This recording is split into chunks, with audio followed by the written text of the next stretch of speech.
1 de mayo, que es una fecha que sigue siendo emocionante, ¿no? Antes de empezar a entrar en materia, quiero decir que este 1 de mayo ha estado marcado a nivel mundial por la solidaridad internacional. Estamos viendo jóvenes en Estados Unidos, el país donde se originó la celebración del 1 de mayo, poniendo el cuerpo, arriesgando la carrera y la libertad en solidaridad con la población de Gaza y teniendo reflejos en otras partes del mundo. Y creo que esto es, aunque no es precisamente una lucha sindical, o tiene un lado sindical, pero no es precisamente una lucha sindical, creo que le hace un hermoso honor al carácter internacionalista del 1 de mayo. Bienvenida. Qué gusto siempre. Ella es, como dije, es bueno, una historiadora que ha publicado en el Fondo de Cultura Económica, pero en la colección de historia, un libro maravilloso sobre la Casa del Obrero Mundial. Entonces me imagino que si bien nos puedes platicar del origen internacional del 1 de mayo, también nos puedes contar un poco sobre la primera vez que se celebró en México, cómo se fue evolucionando, etcétera. Bienvenida. Pues muchísimas gracias, es un gusto estar aquí en esta carpa, hablando del 1 de mayo. Me gustaría empezar diciendo que todos los países del mundo crean calendarios cívicos que sirven para cohesionar a la gente, para darle identidad, para crear una memoria colectiva. Ustedes saben bien que nosotros conmemoramos cada año el 5 de febrero, recordando la Constitución, recordamos el 5 de mayo para acordarnos de la batalla contra los franceses que les ganamos en Puebla en 1862, desde luego el 16 de septiembre, en que recordamos la independencia de México, el 20 de noviembre, que recordamos el inicio de la Revolución Mexicana. Y en ese conjunto de efemérides mexicanas, tenemos una fecha que no es, digamos, nacional. Es una fecha de carácter internacional, pero que forma parte de nuestro calendario cívico de una manera muy importante, tan importante que, si se fijan, es la única que no hemos movido para tener fines de semana largos, que por cierto es algo que a mí me parece grave porque desdibuja justamente la función del recordatorio de las efemérides, sean las que sean. ¿De dónde salió esta conmemoración del 1 de mayo que forma parte de nuestro ciclo calendárico cívico? No me voy a meter a hablar que también hay fechas religiosas, pero esas ahorita no las vamos a abordar. La fecha del 1 de mayo tiene un origen trágico y seguramente todos ustedes han oído hablar de los mártires de Chicago. El 1 de mayo de 1886 se convocó a una huelga general en muchas ciudades de los Estados Unidos. Los Estados Unidos tenían una enorme población, siguen teniendo una enorme población obrera, que además era multinacional. Los Estados Unidos son un país formado a base de inmigrantes de muchas partes del mundo, que formaron una clase obrera muy politizada, y que además era multilingüe. Hacían unos mítines en alemán, otros mítines en inglés, otros mítines en español, en italiano, publicaban periódicos en todas estas lenguas, incluso en yiddish, que era una lengua de los judíos de la Europa Oriental. Había muchos trabajadores de la Europa Oriental, judíos, que eran militantes de izquierda y que convocaron todos estos trabajadores a una huelga muy generalizada en las ciudades obreras, industriales de los Estados Unidos. Y una de estas ciudades, desde luego, era la ciudad de Chicago. La huelga estalló el 1 de mayo, tal y como estaba convocada en todo el país, y para el día siguiente resultó que, bueno, una de las demandas, desde luego esta huelga, era la jornada de 8 horas. Ese es un tema fundamental en todo el movimiento obrero internacional. Desde principios del siglo XIX, ya un personaje bien interesante, que era un empresario escocés, había dicho, no son justas las condiciones de los trabajadores, y él en sus fábricas, una fábrica textil muy importante, ya había reducido las horas de trabajo. Se llamaba Robert Owen. Y Robert Owen desde 1810 había dicho, el tiempo debería dividirse en 8 horas para el trabajo, 8 horas para el ocio y 8 horas para el descanso. Y esto, desde luego, no se había cumplido. Había habido grandes reformas ya en los años 40, en los 1840, en Francia, en Inglaterra, que establecieron jornadas de 12 horas diarias. Y entonces, claro, en la huelga de 1886, en los Estados Unidos, la principal demanda era la jornada de 8 horas. En varias ciudades de los Estados Unidos se aceptó legislar en este sentido, pero no en Chicago.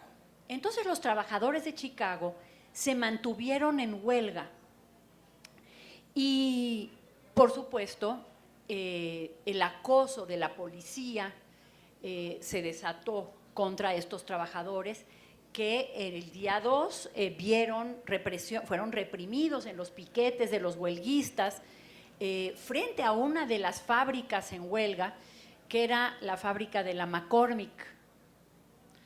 Por cierto, mi mamá nunca compraba cosas de la McCormick por esta razón, porque les mandaron, ¿no?, esquiroles a la fábrica, es decir, trabajadores que aceptaran entrar a trabajar cuando los otros estaban en huelga.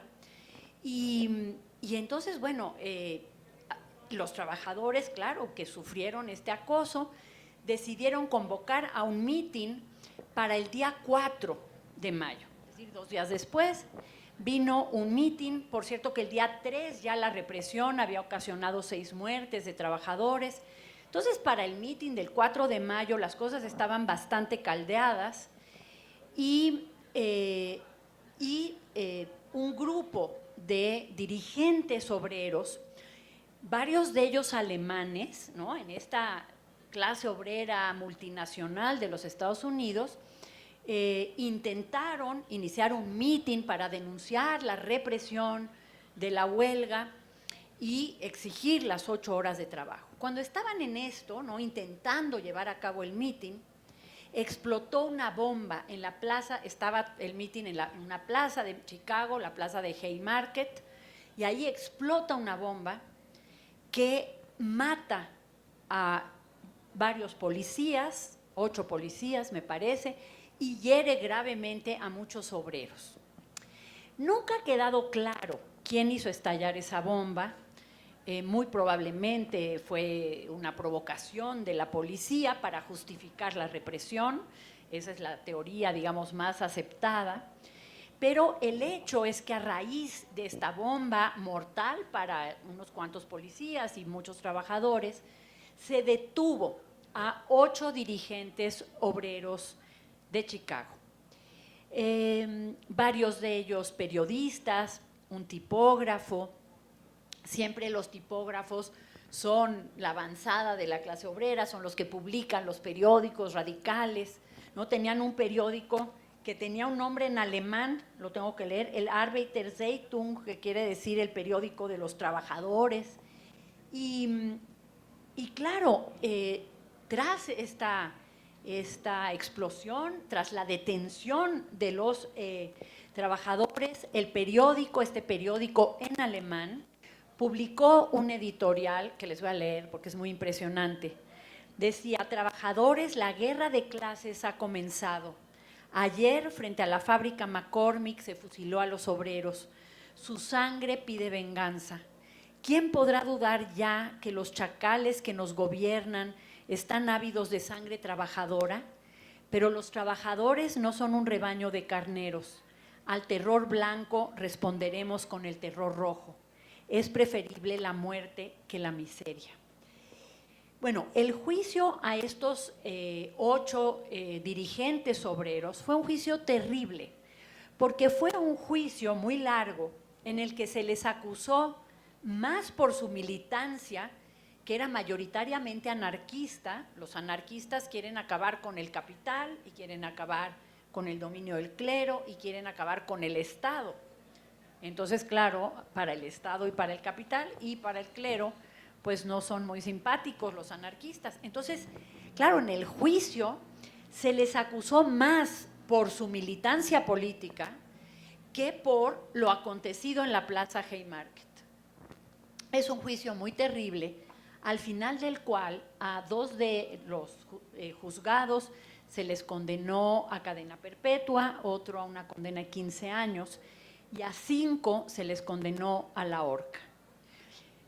Estos 5 trabajadores, que por cierto, uno de ellos, y también les quiero leer, uno de ellos que se llamaba Albert Parsons, declaró cuando se emitió ya la sentencia, dijo: este proceso se ha iniciado y se ha seguido contra nosotros, inspirado por los capitalistas, por los que creen que el pueblo no tiene más que un derecho y un deber, el de la obediencia. Ellos han dirigido el proceso acusándonos de asesinos para acabar condenándonos por anarquistas. O sea, tenían clarísimo, ¿no?, por qué se les juzgaba. El juicio, la condena se llevó a cabo el 11 de noviembre de 1887, es decir, duró 1 año y medio el juicio, y 4 de ellos fueron a la horca. Uno de ellos se suicidó en su celda antes de ser ejecutado por los verdugos. Y quiero recordar sus nombres porque estamos hoy recordándolos. Se llamaban August Spies, era periodista alemán de 31 años, Albert Parsons, periodista estadounidense de 39 años, George Engel, tipógrafo alemán de 50 años, y Adolf Fischer, periodista alemán de 30 años. El que se suicidó era un joven trabajador, Louis Link, también alemán. Este largo juicio y esta horrible ejecución permitieron crear una opinión pública internacional. Pensemos que el anarquismo es un movimiento internacional con periódicos por todo el mundo que iban dando seguimiento al juicio de estos presos, estos trabajadores presos. Y entonces se fue creando un ambiente de lucha en su defensa y luego de condena de su ejecución muy importante. Y su ejecución sirvió como una gran creadora de conciencia. Muchos trabajadores del mundo adoptaron una militancia política y obrerista a raíz de la ejecución de los que enseguida se conocieron como los mártires de Chicago. Entre ellas, una formidable luchadora que se llamaba Emma Goldman, que también era una inmigrante en los Estados Unidos, rusa, que se hizo anarquista al conocer los horrores de esta ejecución y la injusticia de esta ejecución. Y ella lo decía, ¿no? Yo me convertí al anarquismo cuando supe del juicio y la ejecución de los mártires de Chicago. Y entonces, claro… y la viuda de uno de ellos, Lucy Parsons, que además no era una mujer blanca, sino de sangre, me parece que africana. Bueno, no importa, pero no era una mujer blanca en los muy racistas Estados Unidos entonces. La viuda de Albert Parsons se llamaba Lucy Parsons. A ella obviamente no la mataron porque no mataban mujeres en esa época, pero se convirtió después en una vocera, ¿no? Importantísima. Sí, en una gran activista social. Entonces, claro, la conmoción fue grandísima, tan grande que solo 2 años después de la ejecución, resulta que se reunió en París se refundó en París una organización muy importante que se había fundado originalmente en Londres en 1864 con el nombre de Asociación Internacional de Trabajadores, más conocida como la Internacional. Y luego las cosas no le fueron muy bien a la Internacional, desapareció y en 1889 se refundó con el nombre de Segunda Internacional. Y se refundó en París justo en el momento en que los franceses celebraban el primer centenario de la Revolución Francesa, en donde obviaban un poquito el tema revolucionario, pero se convertía en un gran evento como de la cultura política francesa. hicieron grandísimos festejos, entre ellos una exposición universal. Ahora ya no se organizan muchas exposiciones universales, pero eran sitios donde se exhibían los avances de las grandes potencias, y entre los grandes avances estaba la arquitectura de hierro. Es cuando se inauguró la Torre Eiffel. La Torre Eiffel de París se construyó para la exposición con la idea de luego desmontarla. Luego ya se quedó para siempre y es el gran símbolo de París. Pero a la sombra de esta exposición universal, que era un alarde del capitalismo, se reúne la Segunda Internacional. Y la Segunda Internacional propone que al año siguiente, es decir, en 1890, se organice en todas las ciudades del mundo una manifestación para recordar a los mártires de Chicago. Y efectivamente, en 1890 hubo manifestaciones en muchas ciudades del mundo. Un año después, en Bruselas, la Asociación Internacional del Trabajo, la Internacional, acordó que estas manifestaciones se convocaran anualmente, que cada año se celebrara en todo el mundo una manifestación recordando el martirio de los trabajadores de Chicago y, por supuesto, en demanda de la jornada de 8 horas.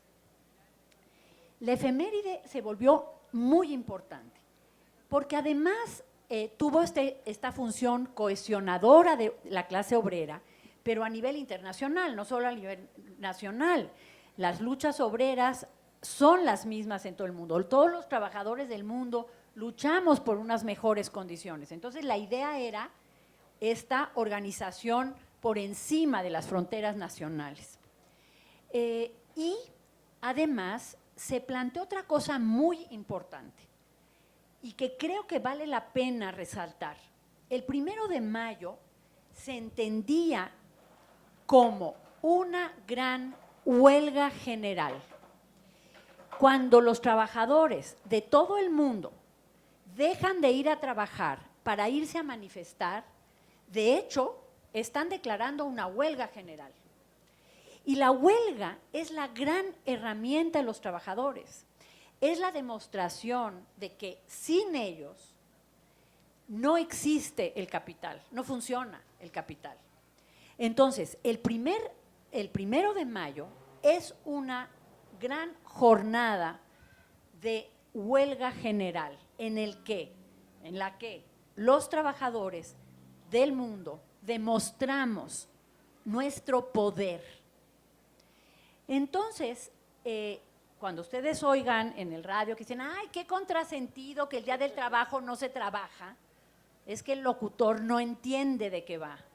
El Día del Trabajo, los trabajadores demostramos nuestro poder en una gran huelga general. Entonces, bueno, la efeméride se fue consagrando.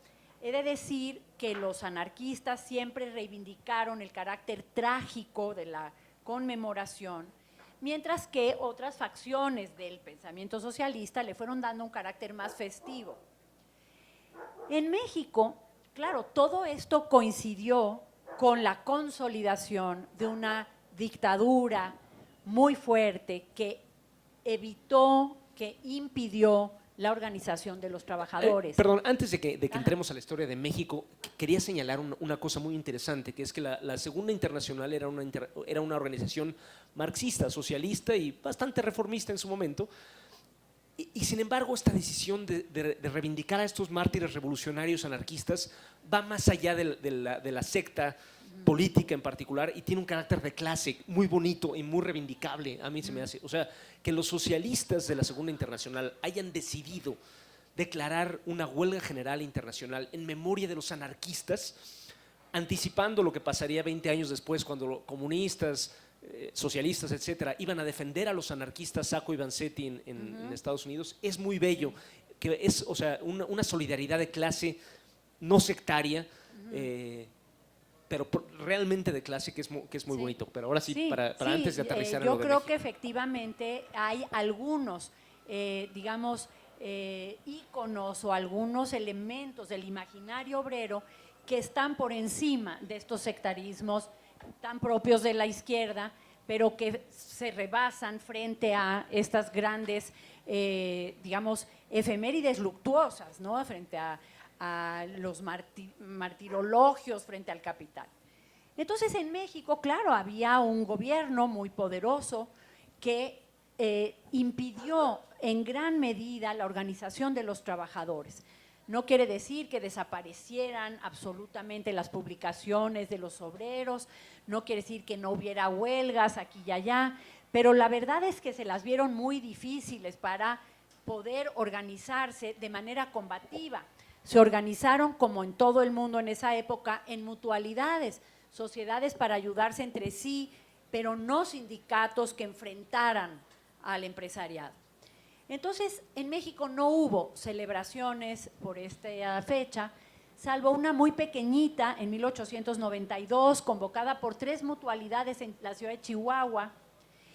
Y luego, ya en el contexto de la Revolución Mexicana, un efímero y pequeñito partido socialista convocó a una velada en recordación de los mártires de Chicago en 1912. Pero las cosas estaban cambiando muy rápidamente. Cuando estalló la Revolución Mexicana, que fue una revolución fundamentalmente agraria, los obreros industriales, que eran muchos menos que los trabajadores del campo, aprovecharon el ambiente revolucionario para empezar a convertir sus mutualidades en sindicatos, para reactivar la lucha obrera, absolutamente eclipsada durante los años del porfiriato. Había tenido hacia las postrimerías del régimen esas 2 grandes explosiones que fueron Cananea y Río Blanco, que fueron brutalmente reprimidas ambas, ¿no? Pero ya en el contexto de la revolución, los obreros empezaron a organizar y crearon en ese mismo año de 1912 una organización que se llamó la Casa del Obrero. Yo escribí un libro sobre esa organización que empezó a organizar a los sindicatos en una, digamos, central sindical que fue esta Casa del Obrero, una casa de signo anarquista y que en 1913 propuso marchar el 1 de mayo. Claro, cuando propusieron esta primera marcha, pensemos que ya Victoriano Huerta había dado un golpe de Estado contra el gobierno democrático de Madero. No es que Madero tuviera muy buena relación con la Casa del Obrero, hay que decir, pero bueno, era más democrático, desde luego. Pero Huerta, que no era democrático en lo absoluto, que acababa de dar un cuartelazo espantoso contra el régimen legal, se encontró con unos obreros que navegaban en el apoliticismo propio de los anarquistas, diciendo nosotros no aspiramos a ejercer el poder, pero estamos luchando por mejores condiciones. Y Huerta, sorprendentemente, los dejó marchar.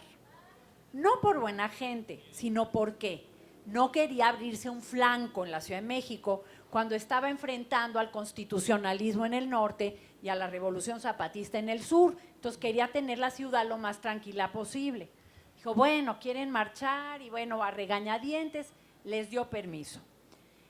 Les puso sus zancadillas. El mero día de la manifestación del 1 de mayo organizó una entrega de ropa en Tacubaya y cosas como para tratar de que los obreros no marcharan. Pero los obreros, organizados en la Casa del Obrero, que ese día incorporó a su nombre la palabra mundial en una clara señal de internacionalismo proletario, ¿no? Se convierte el 1 de mayo de 1913 en Casa del Obrero Mundial, salen a marchar. Y marchan desde el Zócalo, se organiza la marcha en el Zócalo, avanzan frente a Catedral y luego por la calle Madero, que todavía no se llamaba Madero, se llamaba la calle San Francisco, avanzaron hasta aquí, hasta la Alameda, e hicieron su mitin frente al hemiciclo a Juárez. Es un mitin, sí, a Juárez, en el hemiciclo a Juárez. Y entonces hacen ahí un mitin en el que hablan de la reivindicación de las 8 horas de trabajo, de la indemnización por accidentes de trabajo y enfermedades del trabajo, y sobre el derecho a la organización sindical, prohibida por la ley. Y entonces participan los trabajadores y algunos políticos que vieron en este ambiente creado por los obreros un espacio para manifestarse contra el régimen de Huerta. Entonces participan personajes como Antonio Díaz Soto y Gama, como Rafael Pérez Taylor, ¿no? Como Isidro Favela, ¿no? Participan en este mitin obrero. Y terminando el mitin, regresan hacia el centro y van a la Cámara de Diputados, que estaba donde ahora está la Cámara de la Ciudad de México, y ahí entregan un pliego petitorio con estas demandas. Y lo reciben, este pliego petitorio, 2 diputados del bloque renovador, es decir, diputados maderistas, que eran Serapio Rendón y Gersaín Ugarte, que formaban parte de este pequeño núcleo de diputados maderistas que, digamos, se mantienen después del golpe en la Cámara, intentando mantener un cierto ambiente democrático. No lo lograron en absoluto. Serapio Rendón fue ejecutado 2 meses después por esbirros del régimen de Huerta. Y bueno, los trabajadores entregan este pliego petitorio que, por supuesto, no tiene ningún recorrido jurídico, no se legisla en un sentido obrerista. Poquito después, los obreros estaban muy animados con su gran éxito de la marcha del 1 de mayo, que además fue una marcha importante, participaron cerca de 25,000 obreros, que en una ciudad como la de esa época, pues era un porcentaje muy notable, ¿no?, de trabajadores. Y entonces se animan a hacer otra manifestación y ahí ya Huerta dijo, no, esto ya no me está gustando, expulsó de México a miembros de la Casa del Obrero Mundial que eran extranjeros, les aplicó el artículo 33, encerró a algunos dirigentes obreros. Y la verdad es que la Casa navegó por el régimen huertista, escudándose en su apoliticismo, organizando a sus sindicatos, pero digamos de manera menos combativa. Hasta que al año siguiente, en el verano de 1914, en 14 hace una velada recordando el 1 de mayo, ya no pueden marchar, Huerta está en las postrimerías de su régimen y ya no los deja salir, y finalmente cae el régimen de Huerta. Y esto permite a la Casa del Obrero Mundial reconstituirse, fortalecerse y ocupar de manera importante el espacio público de la Ciudad de México y obtener grandes triunfos laborales. Por ejemplo, los tranviarios ganaron una huelga tras la cual, en octubre de 1914, tras la cual se estableció una administración revolucionaria de los tranvías.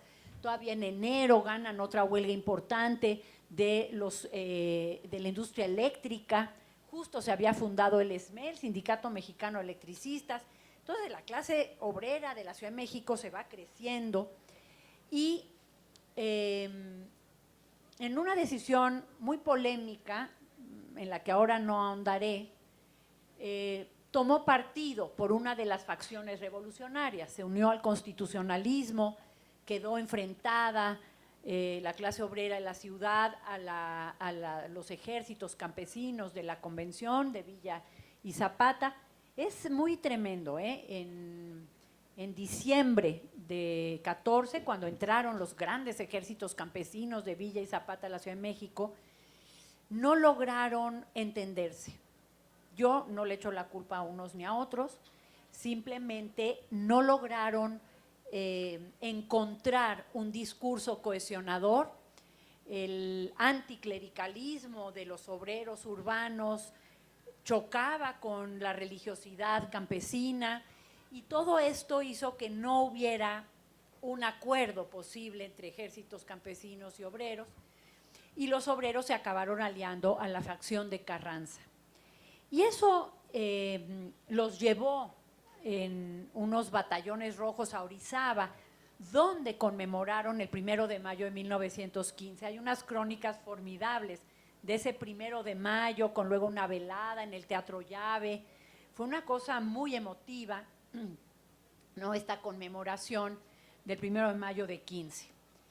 Y luego, ya una vez que Carranza logró consolidarse en el poder, logró derrotar a los ejércitos de Villa y de Zapata, a los ejércitos de la Convención, pues dejó de necesitar a sus aliados recientes, que eran los obreros de la Ciudad de México.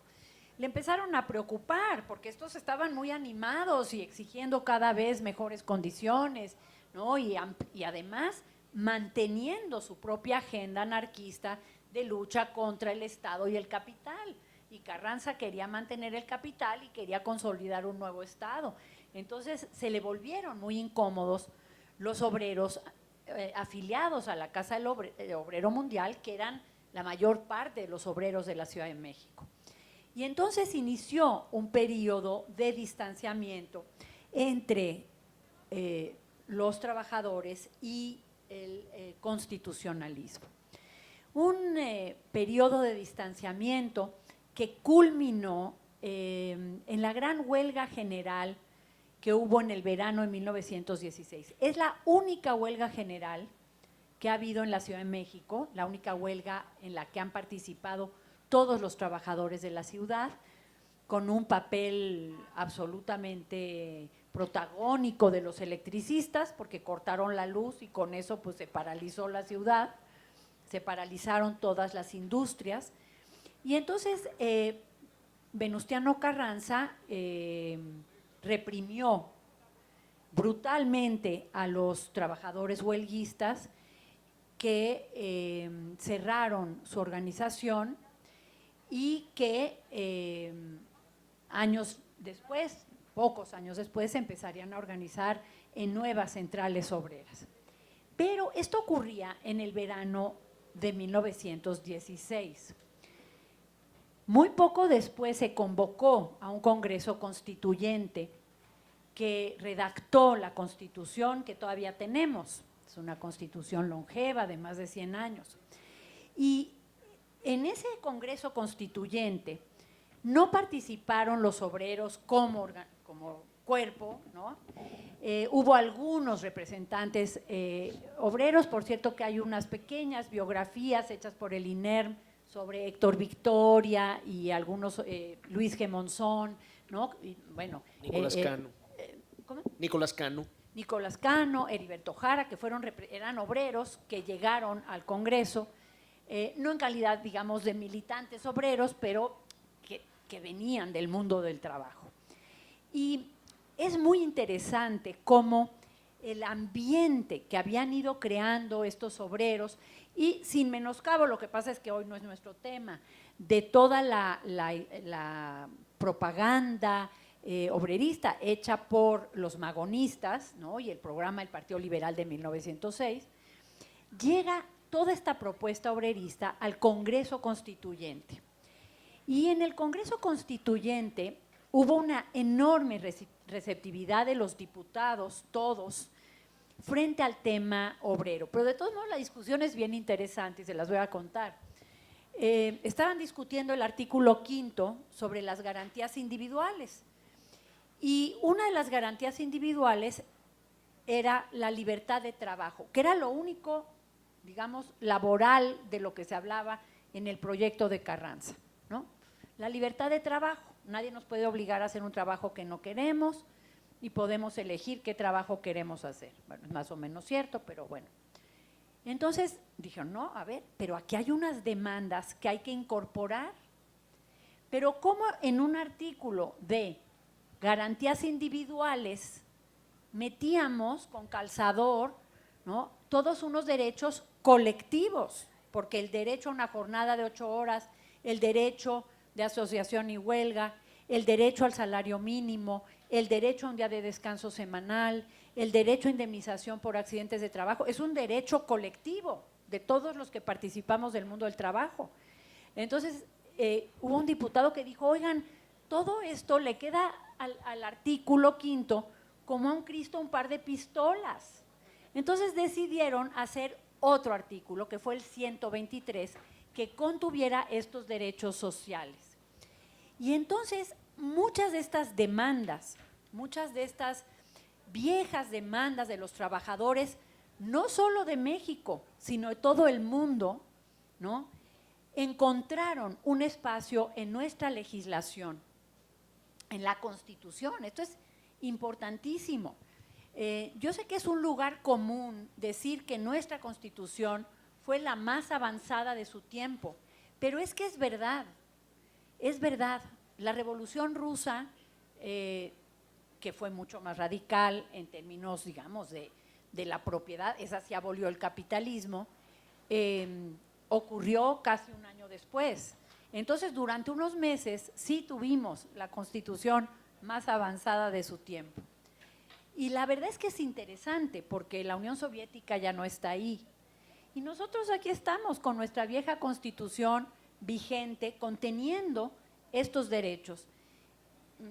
Se le hicieron algunas reformas hace unos años, ustedes lo recordarán, con el tema de liberalizar el mundo del trabajo. Era una triquiñuela para restar derechos laborales. Pero bueno, ahí está nuestra Constitución. Quisiera comentar, para terminar, algunas cositas más que me parecen interesantes. Es que las anoté para que no se me olvidaran. Una que es interesante es que los Estados Unidos no conmemoran el Día del Trabajo el 1 de mayo. Lo conmemoran a principios de septiembre, el primer lunes de septiembre o algo así. Y yo creo que tiene que ver un poco o mucho con el afán de borrar ese episodio vergonzoso de la ejecución de los mártires de Chicago, ¿no? Desdibujemos y conmemoremos en un día más neutro. Los mártires de Chicago están enterrados en el cementerio de Chicago. Emma Goldman pidió que la enterraran al lado del memorial de los mártires de Chicago, que en Chicago nadie recuerda o muy poca gente recuerda, lamentablemente. Pero nosotros sí lo recordamos. Y es interesante que a pesar de que, claro, la efeméride fue siendo adoptada por sindicatos poco democráticos, cuando en este país se fue construyendo un sindicalismo corporativo, atenido a las decisiones del poder político, con unos dirigentes que navegaban entre eso, la dirigencia, los afanes de figurar políticamente y una supuesta dirección sindical, ¿no?, al servicio de los trabajadores. A pesar de todo eso, la efeméride se mantuvo y se mantiene. Y es responsabilidad nuestra que siga teniendo el carácter de reivindicación de los derechos de quienes somos trabajadores, para que siga siendo un acicate de nuestras luchas. Yo con eso terminaría. Antes de darle a ustedes la palabra, quería añadir un par de comentarios. Uno es, noten ustedes el paralelo del 1 de mayo con el 8 de marzo. Ambas fueron fechas que conmemoran un hecho trágico. En el caso del 8 de marzo, no tan directamente, pero tiene que ver con el incendio de una fábrica también en Estados Unidos, donde murieron mujeres obreras porque los patrones no las dejaron salir. Pero en ambos casos fue la Internacional de los Trabajadores, de los y las trabajadores, la que fijó esa fecha como un día de lucha.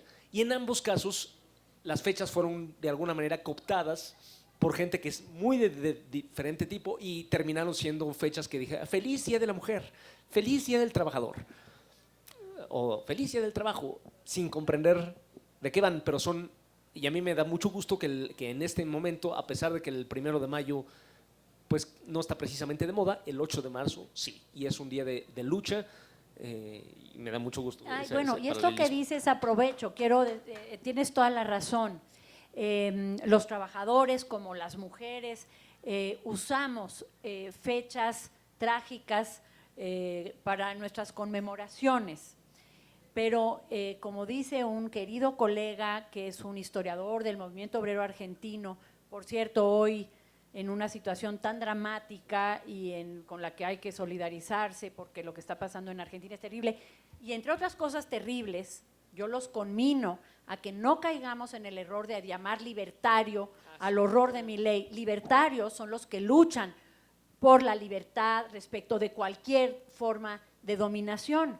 El libertarismo de Milei es solo para desaparecer al Estado y dejar libres a las fuerzas del capital. Entonces, más bien para reducir al Estado su función represiva, porque no va a reducir a la policía. Exacto. Entonces hay que recuperar el término libertario para las causas sociales, justas, positivas, desde abajo. Y, de tu brazo libertario, dice la canción de Hasta Siempre. Exacto. Y conmemoramos fechas trágicas, no por un afán necrófilo ni nada por el estilo, sino porque, como dice este colega argentino, nos recuerdan que hemos luchado y que debemos seguir haciéndolo, ¿no? Entonces, sí, son fechas trágicas que nos recuerdan que hay unos que pelearon antes que nosotros y que tenemos una obligación con ellos. Bueno, nada más yo quería añadir que el 1 de mayo, como es un día de lucha, se acumulan los recuerdos de clase. En 1952 las condiciones eran muy diferentes, ¿no? El PRI gobernaba y se decía tener un ala obrera. El PRI tenía su sector obrero, que era la CTM, ¿no? y el Congreso del Trabajo, y había los sindicatos corporativizados que eran muy grandes. Y todavía la izquierda misma no tenía muy claro, el Partido Comunista y el Partido Obrero Campesino no tenían muy claro si debían participar o no. Habían sido expulsados, pero ellos como que no sabían si debían romper o no, y entonces marchaban todavía juntos. Había un solo desfile, no se decía marcha, se decía desfile del 1 de mayo. Y en 1952 el gobierno permitió que los grupos ultraderechistas atacaran al contingente rojo de la marcha, y fue uno de los días, y luego la policía intervino, y a quien reprimió fue a los rojos, desde luego. Entonces fue un día donde se arrestaron a muchos militantes obreros, y entre otras cosas se instauró el delito de disolución social, que luego se usaría contra los estudiantes del 68. Muchos líderes obreros cayeron presos ese día. Se dice que Benita Galeana, se trepó al coche de Miguel Alemán, lo agarró Miguel Alemán era el presidente que iba a salir ese año, era el último año de Miguel Alemán, pero le tocó presidir la represión, y Benita Galeana lo agarró de la corbata y le dijo: vas a liberar a los camaradas, hijo de la... Pero se van acumulando las historias del 1 de mayo. Perdón, ya creo que los compañeros quieren hacer algunas preguntas breves, porque no le queremos abusar del tiempo de Ana. Adelante, compañeros, si pueden pasar al micrófono acá. Seamos breves, un par de preguntas y luego comentarios finales, si te parece bien. Buenas noches, compañeras y compañeros.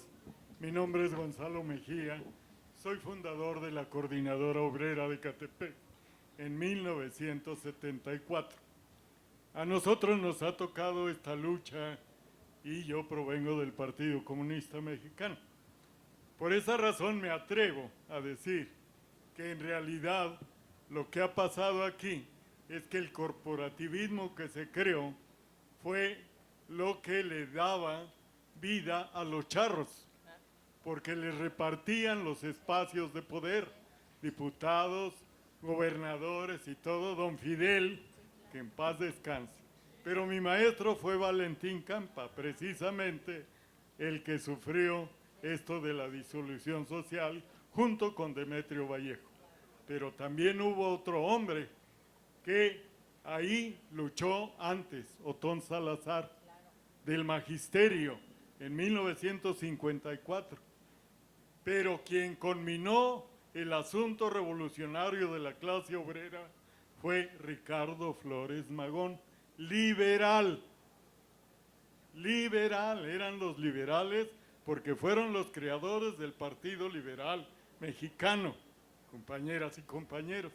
Entonces, en ese sentido, nuestra Constitución ha sufrido una masacre de más de 700 reformas y por lo tanto necesitamos una nueva Constitución, una nueva Ley Federal de Trabajo y la unidad de la clase obrera, que por desgracia está en decadencia. Pero les comunico algo: este año ya podemos fabricar todo como mexicanos, porque se acabó el Tratado de Bucareli, que no permitía que se fabricara nada.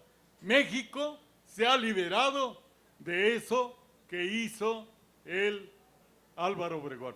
en 1923, comprometió al país a no producir nada y por eso los gringos han abusado. Hoy, por desgracia, hay poco empleo para nuestra juventud porque todas las empresas, la mayoría, son extranjeras y están tecnificadas.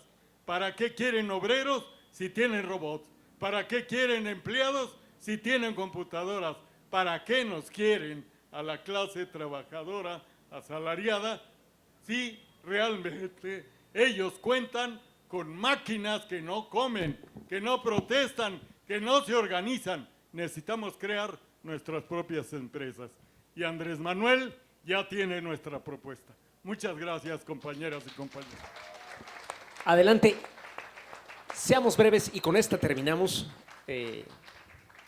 para que haya un tiempo de palabras finales. Sí, voy a tratar de ser lo más breve posible. Mire, yo quisiera más precisar algunas cosas. Ciertamente, una de las situaciones más polémicas en las cuales se fue envuelto en la Casa del Oro Mundial no solamente fue su enfrentamiento con los ejércitos zapatistas, sino que también tuvo intervención manipulados por Obregón para enfrentarse con el conglomerado yaqui que defendía el agua, los bosques y sus tierras. También con ellos, manipulados por Obregón, tuvieron enfrentamientos armados. Esa es una precisión nada más, ¿no? La otra situación que me gustaría comentar rápidamente, ciertamente es un momento, es un día en el que tenemos que volver a recordar a todos aquellos que en su momento hicieron mucho por la causa libertaria. Y aclaro que este concepto, estoy totalmente de acuerdo con usted, hay que rescatarlo. El capitalismo salvaje, los neoliberales, lo han secuestrado y quieren utilizarlo como un sinónimo de su lucha, que no es más que una desvergüenza. Entonces, eso. La pregunta, dado que estamos recordando también a otros que participaron antes, tal vez incluso de la misma periodo de nacimiento de la Casa del Obrero Mundial, la fundación de la Casa del Rayo y la Sal, de Julio López Chávez, ¿sí? Julio López Chávez era un anarquista rodanacatiano que fundó esta casa y extendió una labor intensa por todo el Valle de México, provocando un gran alzamiento agrario. Le llamaban el anarquismo agrario. La respuesta del gobierno juarista fue terrible. Masacró y desertificó toda esa zona, no dejó títere con cabeza, asesinó a todos los habitantes del Valle de México. Tuvieron que traer gente de Tlaxcala, de Puebla, de Michoacán, de Guerrero, para repoblar el área. Me gustaría que usted pudiera hacer algún comentario sobre Julio López Chávez y la Casa del Rayo y la Sal. Gracias. Bueno, muy brevemente, obviamente no hablé de estos orígenes del socialismo en México porque veníamos aquí a hablar del 1 de mayo y esos acontecimientos ocurrieron antes de que ocurrieran los hechos de Haymarket en Chicago, entonces no hablé de ello. Pero desde luego en los orígenes de la difusión del pensamiento socialista en México está la figura de este griego que se llamaba Plotino Rodacanati, que llegó a finales de la década de los 60 y que hizo un trabajo muy interesante de difusión del pensamiento socialista, se involucró con jóvenes mexicanos, Alacosta, Villanueva, que hicieron publicaron un periódico que se llamaba El Socialista y hicieron un trabajo bien interesante de difusión de pensamiento socialista en la zona agraria de Chalco. Esto es interesante porque en general el socialismo tardó en darse cuenta en el potencial revolucionario del campesinado. Pensaba, empezando por el propio Marx, que la revolución la harían los trabajadores industriales. Y en cambio aquí ya Plotino Rodacanati hace esta difusión de pensamiento socialista y hay un dirigente agrario, Julio Chávez o Julio López Chávez, aparece de distinta manera en según qué escritos, encabeza una rebelión agraria reivindicando el derecho a la tierra de comunidad en todo el Valle de Chalco. Y efectivamente fue finalmente detenido y ejecutado en el patio de la Escuela del Rayo y el Socialismo, fue fusilado ahí en el patio en tiempos de Juárez. Es una historia muy dramática, pero al mismo tiempo es una historia también muy emotiva de los orígenes de la difusión del pensamiento socialista en México. Mil gracias. Bueno, nada más añadiría cuidado con las palabras, así como los libertarios, con los mal llamados libertarios, con toda mala fe y toda deshonestidad se apropian de esa palabra, puede haber también maneras de autonombrarse sin demasiada precisión. El Partido Liberal Mexicano se fundó, sí, en la tradición de Juárez y se hizo llamar así, pero evolucionó mucho más allá de lo que podríamos llamar liberalismo. Los Flores Magón emigraron a Estados Unidos, mejor dicho, se exiliaron a Estados Unidos, donde entraron en contacto con los IWW, ¿no? Una organización fundada en 1905 de anarquistas, socialistas, muy, muy bonita en el sentido que jura muy de clase y no tanto de doctrina. Y entonces, pues sí, se llamaban liberales, pero realmente no creo que fuera la palabra, era el nombre de su partido, pero creo que es más una marca de su origen que de su realidad. A ver, pues ya, pero creo, retomando un poco lo que comentaba el señor, es interesante que efectivamente retoman una idea que era, creo que su conclusión, que es una idea planteada desde la Primera Internacional y yo creo que sigue teniendo valor, que es la idea de que la emancipación de los trabajadores será obra de los trabajadores mismos. Los obreros, los trabajadores no pueden esperar sentados a que ningún gobierno venga a hacerles el favor de legislar para su mejoría. Tienen que organizarse y tienen que plantear sus pliegos petitorios y luchar por sus demandas. Creo que esa es una continuidad entre los magonistas, los trabajadores de la Casa del Obrero Mundial y que creo que debe replantearse, ¿no? Con esta idea de que la emancipación de la clase trabajadora debe ser obra de la clase trabajadora misma, concluimos esta jornada del 1 de mayo. Nosotros estamos aquí, nos dicen, ¿trabajando el 1 de mayo? Sí, trabajando, pero trabajando libremente.